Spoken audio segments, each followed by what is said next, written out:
আসসালামু আলাইকুম এভরিওয়ান। আমার চ্যানেলটি সাবস্ক্রাইব করে আপনারা আমার পাশে থাকবেন। আজকে আমি এখানে একটা গাজর, আলু এবং ডিম দিয়ে একটা ভাজি করব। সেজন্য আমি একটা প্যানের মধ্যে তেল নিয়ে তার মধ্যে পর্যাপ্ত পরিমাণে পেঁয়াজ কুচি দিয়ে নেব। এরপরে আমি 2টো ডিম ভালোভাবে ফেটিয়ে নেব। তারপর আমার পেঁয়াজগুলো ভাজা হয়ে আসলে আমি ডিম ছেড়ে দেব। ডিমটা আমি এক সাইড করে ছাড়ছি, আপনারা চাইলে পেঁয়াজের উপরও দিয়ে দিতে পারেন। তারপর এটাকে ভালোভাবে নেড়ে নেব, ঝুরঝুরে করে নেব আমি ডিমটাকে। তারপর আমি এটার মধ্যে দিয়ে দেব লবণ পরিমাণ মতো, হলুদ দেব। হলুদটা আমি একটু বেশি দেব, কারণ গাজরের কালারটা যাতে সুন্দর হয় এই জন্য আমি হলুদটা বেশি দেব। হলুদ দিয়ে দেব।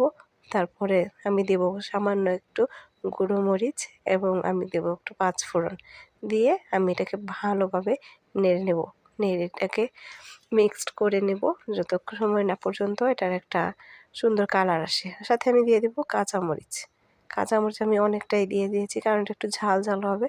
তারপর আমি দিয়ে দেব আমার কুচানো আলু এবং গাজরগুলোকে কুচি করে আমি রেখে ধুয়ে পরিষ্কার করে রেখেছি, ওগুলো ছেড়ে দিচ্ছি। ছেড়ে আমি ভালোভাবে নেড়ে নিচ্ছি।